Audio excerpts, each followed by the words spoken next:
Heard of a streetcar named Desire? Sorry, could you repeat that? A streetcar named Desire by the same writer, Tennessee Williams. Have you heard Oh about this no, play? Okay, you no. should basically know a bit about it because we are going to make some cross textual references there. Yeah. Okay, all right. So first off, you talked about him. Yeah, jokes apart, yes, he is a homosexual person. What are the some of the struggles that he kind of went through in his life because of his sexual orientation? What do you know about that? Well, of course, there's a lot of repression or being closeted, right? So one could not freely embrace their sexuality, and he would have to hide it. And Mm-hmm. I don't know, it would have been very tough to pursue anyone of the same gender at the time because of all the social norms and the taboos at the time. So, Right. It is not just about not being able to pursue, though that is a very, very concrete problem, but more yeah. so it is along the lines of, being socially ostracized in a way that you are not respected in all the communities as well. Right. What happens is that you Yeah. are constantly relegated to the peripheral realm, people don't take you seriously, and there are a lot of denigratory remarks thrown at you. Okay, Yeah, of I'm course. going to tell you about the plot of a streetcar named Desire, and I want you to tell me, do you find any concrete similarity or distinctive similarities in that plot and Cat on a Hot Tin Roof? Okay, Yeah. alright. So, a streetcar named Desire is essentially about this heterosexual society. This is America after capitalism. Okay, Mhm. this is a society where capitalism has won and aristocracy has been badly defeated. We meet Stanley, a masculine man who's oozing out all the patriarchal forces. He has a wife named Stella, who is very flat character, doesn't evolve throughout the play. And her Mhm. sister, called Blanche, comes to live with them in New Orleans. So Stella and Blanche are sisters. They are biological sisters. Stella is the younger one. She's married to Stanley. But she belongs to an aristocracy, the aristocracy that has been done away with. Blanche is the elder sister who comes later to stay with Stella and Stanley, and that is where the play starts. Okay? Now, Yeah. Blanche is a delusional character. We have to navigate through her mind from the psychoanalytical lens. She's somebody who cannot recover from the lost glory of the aristocracy. She comes from Bellerive, a place which is about vegetation, plantation, fine manners, poetry, romance, and all of those things. Yeah. Okay? And she comes to this society with Stanley and Stella, and she's absolutely flabbergasted looking at the penury, the poverty, not so much of money but of manners. There is no Mhm. courtesy. Men do not pay courtesies to ladies here. There is no gentlemanly behavior. It's almost like men don't open the car gates and men don't really bow to the women or stand up when the women passes by. And she's a neurological character. She's suffering from some kind of psychological disorder. She has nervous breakdowns. She's constantly taking hot baths throughout the play because she feels her nerves are tensed. Stella is Yeah. a younger sibling, but she's more compassionate and understanding. She understands her sister. And this particular lady lies all the time. Blanche is a pathological liar as well. She keeps lying about her age, for instance. She lies about not being an alcoholic. She lies about her job. She was basically thrown away from her previous job as a teacher. She's a literature teacher who got into romantic dalliances with one of the students in the high school, and she was thrown out of the job. So she's a questionable character. Please now try to strike similarities with what I'm trying to get at rather. Okay? So she has been thrown out of the respectable society. Now she comes to live with Stella and Stanley. And all is fine up till the point Stanley begins to question what happened to Bellary. There is something called Napoleonic Code. Napoleonic Code basically dictates that whatever property wife has, man has an equal right to it. So once Yeah. he got to know that there is no more property, and he gets to know from Blanche that it has been done away with. She doesn't give a very concrete response to either the sister or the husband. Sister is very nice, sweet girl. She's like, I don't care about the property, I don't care about the land, I care about my sister. But the husband is after Blanche because he's like, how could you do that? Where is my share? Where is the property that I have been eyeing for so many years? And then ensues a lot of tragedy. Blanche and Stanley have locked horns with each other, not so explicitly, but Stanley is very dismissive of her presence in their house suddenly. And it's almost like Stella becomes a symbolic catalyst between the two characters who tries to fix their relationship of sorts. But Stella is also somebody on whom both the characters are trying to project their authority. Blanche says, that she's more like aristocrat, And she keeps provoking her sister that what kind of a man are you married to? He's an animal, he's a beast, he's primitive, he doesn't have manners, he walks like an animal, he talks like an animal, he's an absolutely disgusting creature. But Stella chose to stay with her husband because she's like, dude, where do I go? There is nothing to go back to. And I'm very happy in my marriage. So their marriage has been described as a marriage of lust, then love. So ultimately, circumstances so conspired that Blanche fell in love with one of Stanley's friends as well. But Stanley, being extremely malevolent towards Blanche, tried to provoke the man as well, and the man doesn't want to get married to Blanche anymore. By the end of the play, she goes crazy and she leaves the plot. Somebody from the mental asylum comes in, pretends to be some of her former lovers, and take her away. So this is like an undoing of Blanche. Now, A Streetcar Named Desire is very autobiographical by nature. And in order to understand why Tennessee Williams would sympathize with women characters, though being a male writer, and where is that sympathy coming from, where is this knowledge coming from, that is a very seminal work. That is the most prominent work by him. Okay, Yeah. that is why because in order to draw parallels with the text that we are going to do now, Cat on a Hot Tin Roof, we'll need to know at least one other text by him. So I thought, why not A Streetcar Named Desire, because that is anyway being taught to IB students as well, and one of the most popular books of mine. So it just makes all the sense to talk about that. Okay. Yeah. Now the way I have given you the plot of A Streetcar Named Desire, with that much of precision, with the best capacity, try to tell me what is Cat on a Hot Tin Roof about, and what are the symbolic associations here. I mean, like, one similarity that I noticed from what you were saying was that, like, they both are, like, set in, like, Southern America. Correct. And, like, they both kind of have, like, the plantation going on.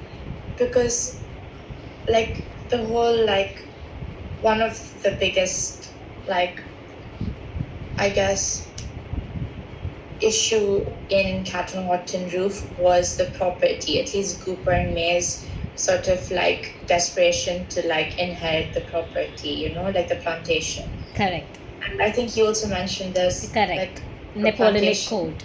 Yes. Yeah. So, like, definitely, I guess, land and areas. So when it comes quite agricultural areas and, like, property. I didn't quite catch if there's any homosexuality in Streetcar Named Desire. Is there any homosexuality in that, or no? We don't really see homosexuality, but sexuality is a very prominent theme here. Like, we do see Stanley and Blanche sexual tensions, the undercurrents of sexual tensions in the plot. Then, of course, the lover to be, the Mitch, one of the friends of Stanley, he is driven sexually in a way as well towards Blanche, but there is no concrete episode of homosexuality. Yeah, but I guess sexuality itself is counted, right? Because there's Correct. quite Very, a bit of very- sexuality. Yes. Yeah. Desire itself is the title, A Streetcar Named Desire. Yeah. So there is one very famous dialogue in the book where Blanche's character says that the opposite of life is not death, it is desire. The opposite of death is desire. So she's like, life is equal to desire. So very sensual being, you know. Yeah.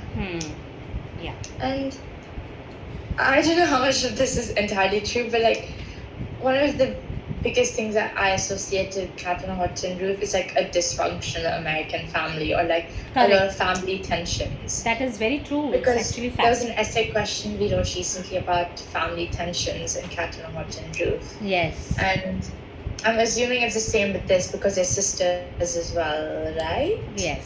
And yeah. So I guess family tensions is definitely one.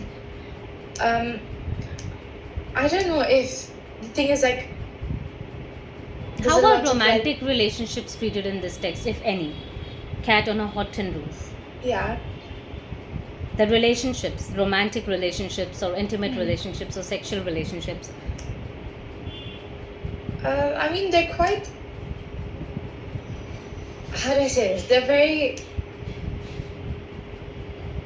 I don't know. They have very, like, different. They're not proper relationships if you think about it. There's, like, a lot of, like, tension between relationships. Like, for example, Big Mama and Big Daddy. It's like, Yes. Big Daddy's a very sexual character. Like, he makes a lot of references to, like, just, like, sexual experiences with, like, younger girls that he desires or something. But then, like, Big Mama, for example, is, like, in love with him, sort of, or like is searching for like true love, or like wishes for that between them. So there's like sort of like conflict in their relationship, I guess. Correct. And which is like the same with like Brick and Maggie, where Maggie's like desperate to like have a child or like be loved by him and like be accepted by the family once she gives birth to his child. But then he is too distant and he does not feel anything for her, or he's just like processing Skipper's death, and then he's going through that whole like thing where he's trying to drink away his disgust, or like drink until he can hear the click. So like there's just like a lot of conflict. But then I guess you can contrast that with like Cooper and May, who both have like a joint goal of like inheriting the property, you know? Yeah. Because I feel like they have, out of all the relationships, the way I see it is that they have the most like conjoined goal, or like they have like the same like, yeah, I don't know, they have the same Common denominator is that basically between kind them. of. Yeah, like they're just more similar than the rest. Like, yeah. Come. So economy, socio-economic background, so to speak, is one important theme, common Yes. theme rather, in both the text, and specifically just to carry on a hot tin roof as well. And then I think symbolicism is very, very important. In the text that I talked about, like the symbol of candle and paper lantern is there. And then there is constant blue piano music, which is like one of the characters, looming characters, which kind of implies foreshadowing. That is important. Theme of feminism is very, very important again. So would you like to comment on that? Like, would you like to talk a bit about the title and how is the theme of feminism like related to this text?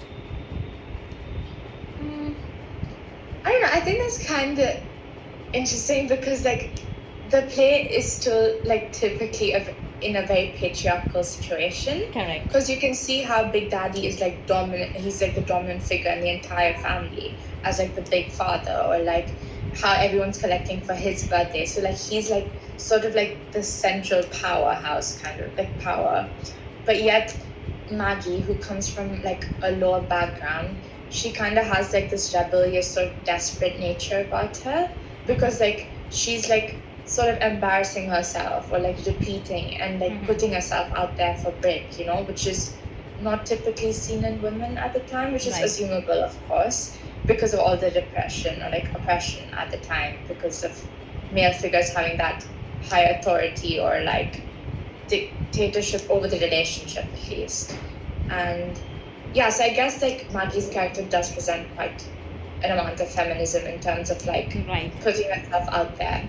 But and like with May's character, I'm not entirely sure, but she's very involved in her marriage. Like I think she and Cooper are kind of seen as equals almost in terms of power, because she's equally planning for the inheritance as he is. Right. So I guess that's also another example of feminism, where she's brought in on the decision making sort of. That's true, right. And this is very interesting that one of the characters, male characters that we find in the book under consideration is like impotent, right? Yeah. When we talk about impotency, that's very, very important. Interestingly, I forgot to tell you that Stella's character in our Streetcar episode is expecting from the beginning of the book, and she does deliver a baby at the end.